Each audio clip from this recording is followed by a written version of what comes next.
Hello mates, beauties, welcome back to my channel. Today, I'm going to be talking about a little bit of negative things, okay? Normally, I try and talk pretty positive on my channel, but I'm going to show you guys 5 foundations that I think are absolutely horrible for oily skin. These are foundations that I bought and I thought were going to be great for the claims, and I just should have known better and I just shouldn't have bought them because now, like, it's really difficult for me to wear these foundations because they just get so oily or they look super cakey or heavy. It's just, there's a combination of reasons why I don't like these foundations, but I wanted to share them with you today. If you like these types of videos, then be sure to give this one a thumbs up while you're watching. And don't forget to subscribe because I do upload every Monday, Wednesday, Friday at 5 p.m. Mountain Standard Time. So let's go ahead and hop into the foundations. The first one that came to mind when I was thinking about foundations that are bad for oily skin, and this is just my opinion, like before I hop into any of my choices, I want you to know that like these are just how they worked on my skin. Maybe you have oily skin and they work great on you. I don't know, but these are just what didn't work out for me. The first foundation is the Milk Makeup Blur Liquid Foundation.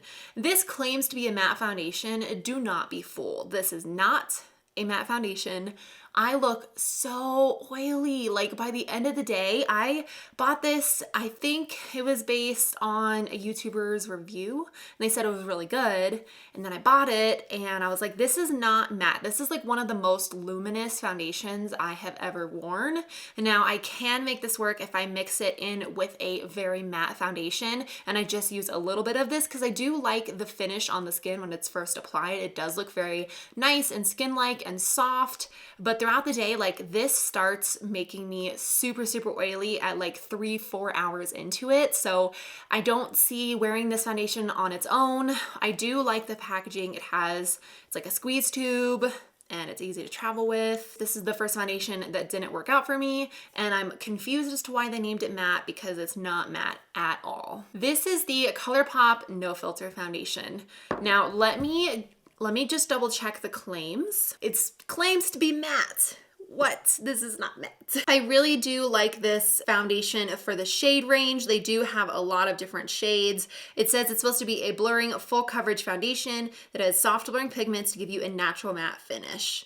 So I don't like this foundation. I thought that when I wore it, it looked really heavy. It creased really bad on me. So if you do crease, I don't think this would work for you either. And it didn't keep me matte throughout the day. It just looked like I was wearing a foundation. It looked really heavy and cakey, and it was like creasing on this side and weird on this side, and it just wasn't a good time. So this one, I was really excited, and I do believe that I have a video on like reviewing this. Normally I like ColourPop products. I really love their eye products and their Super Shock highlights and like their blushes, everything like that. This was kind of a fail for me. Now these last foundations are compact foundations. Thinking back, I should have not bought these. Okay, I'm putting the disclaimer out there. They did claim to be hydrating. I was hopeful and I was feeling in the mood to try to be like, maybe my skin can handle it. No, it didn't. So the first foundation, this is the Laneige MegaCushion Hydra Radiance. I have the shade number 11 Porcelain. I do like that this product comes with a refill. Like when you buy this product, because cushion foundations have less product in them than normal liquid foundations do, you need a lot more product to, number one, cover your skin, because it does tend to have like lighter coverage in a cushion foundation, and there's less product in it. You get 0.52 compared to a regular full ounce of product.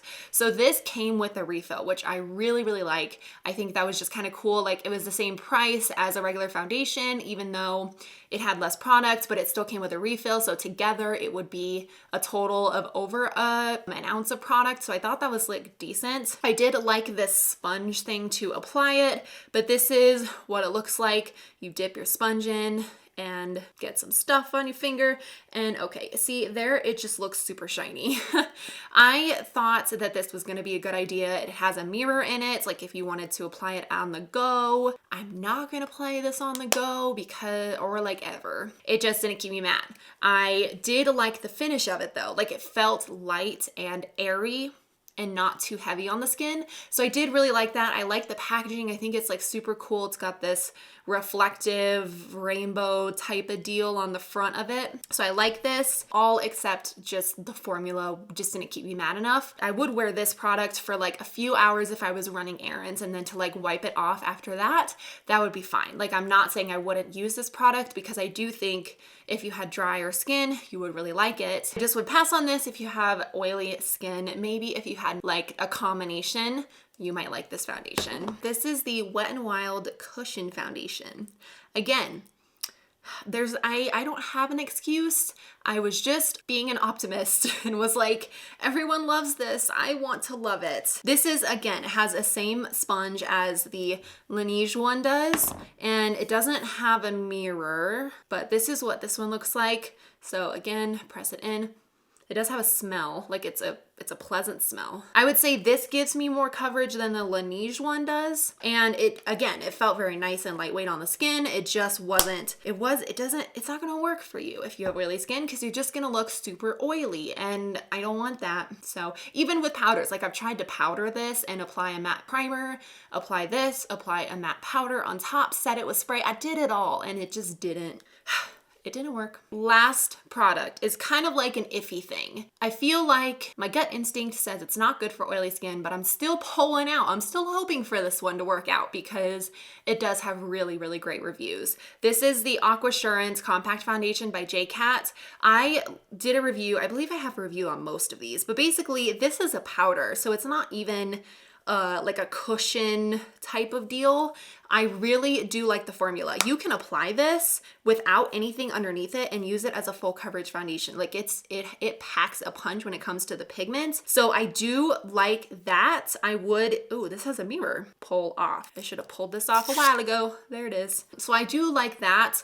I would wear this on top of a matte primer, but again, it's very similar to the Milk Makeup foundation where I would wear it for a few hours, like to run errands, and then I wouldn't, like I would take it off, you know? So I just know that in the end of the day, I'm gonna look real greasy. I wouldn't say that this is bad for oily skin. I don't think it's the best for oily skin, but this also is loved by so many people here on YouTube, and I do think that I would wear it again. I just need to like wear it for a few hours and not all day, and then also use mattifying products to help keep my oil at bay. And I love the price. Like, this is a very good compact foundation for the pigment, for the quality and the formula of it, for very, very cheap. So I do like that. So you guys have it. Those are all of the foundations that I would not recommend for oily skin. I'm sure there's more, but I just wanted to keep this video to 5 because I didn't want to diss on these brands too much, because I do like a lot of the things that the brands come out with that are just not these products. And you know, you can't have winners in every single thing that you come out with. You just can't. If you guys have any more foundations to add, if you have oily skin, let me know down in the comments, because I feel like, I don't know, I feel like a lot of you guys have dry skin or like combination, and help me be understood.